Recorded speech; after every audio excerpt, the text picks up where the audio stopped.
এক গুচ্ছ চাবি। উত্তরাধিকার সূত্রে পেয়েছি শুধু এক গুচ্ছ চাবি।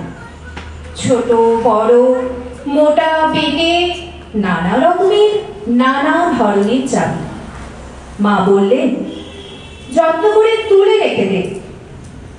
তারপর যখন বয়স বাড়ল, জীবন এবং জীবিকার সন্ধানে পথে নামতে হলো, পকেটে সম্বল শুধু সেই এক গুচ্ছ চাবি।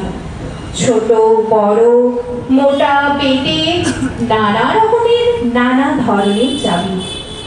কিন্তু যেখানেই যায় সামনে দেখি প্রকাণ্ড এক দরজা, আর তাতে ঝুলছে প্রকাণ্ড এক তালা।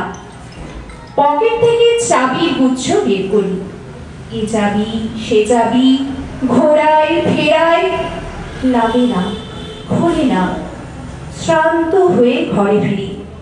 মা দেখেন আর হাসেন, বলেন, ওরে তোর বাবার হাতেও ওই চাবি দিয়ে ওই দরজাগুলো খোলেনি। শুনেছি নাকি তার বাবার হাতে খুলতো। আসল কথা কি জানিস?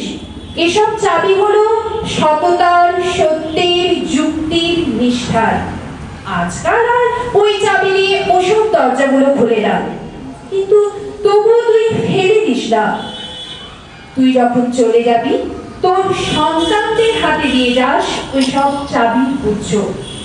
হয়তো তাদের হাতে, হয়তো কেন, নিশ্চয়ই তাদের হাতে এসব সততার, সত্যের, যুক্তির, নিষ্ঠার চাবি দিয়ে জীবনের বন্ধ দরজাগুলো খুলে যাবে, খুলে যাবেই। নমস্কার।